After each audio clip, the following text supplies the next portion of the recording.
Assalamualaikum warahmatullahi wabarakatuh. Hi guys, we are from 4 group. I am Novi Indriana Dewi and my friend Astari Anggita Dewi.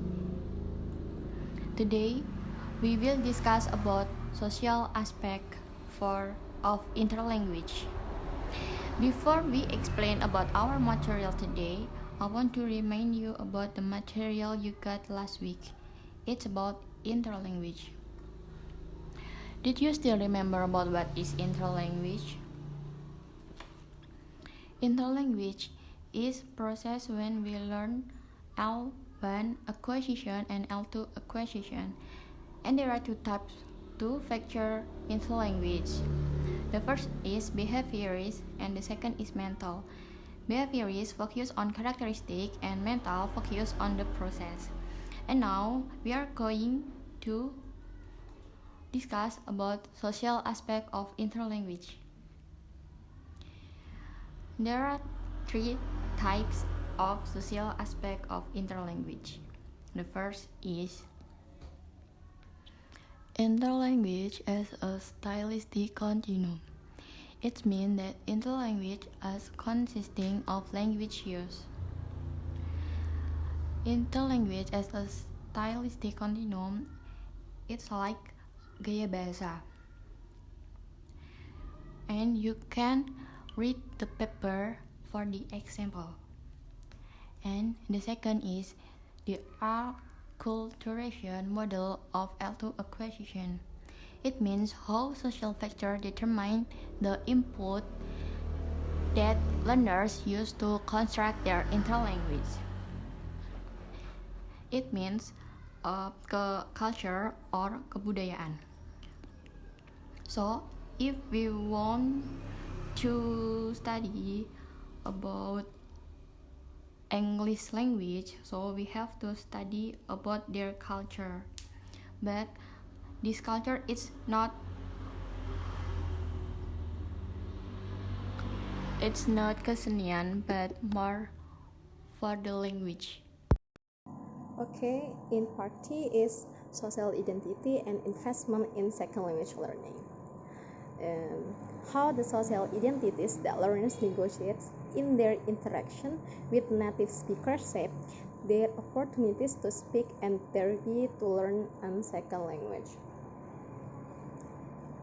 The notion of social identity is central to the theory Peirce advances. She argues that language learners have complex social identities that can only be understood in terms of the power relations that shape social structures. A learner's social identity is, according to Peirce, multiple and contradictory. Learning is successful when learners are able to summon up or construct an identity that enables them to impose their right to be heard and thus become the subject of the discourse. This requires investment, something learners will only make if they believe their efforts will increase the value of their cultural capital, give them access to the knowledge and modes of tools that will enable them to function successfully in a variety of social contexts. Peirce's social theory of second language acquisition affords a different set of metaphors. Second language acquisition involves a struggle and investment. Learners are not computers who process input the data, but combatants who battle to assert themselves and investors who expect a good return on their effort.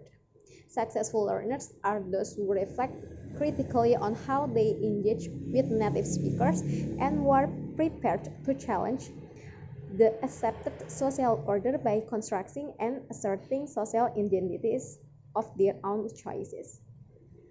Social cultural models of second language acquisition, such as those of Giles, Schumann, and Peirce, are intended to account for learners' relative success or failure in learning a second language. That is, they seek to explain the speed, learning, and the ultimate level of proficiency of different groups of learners. The models assume setting where the target language is used for everyday communication. In such situations, social conditions determine the extent of learners' contact with the second language and their commitment to learning it.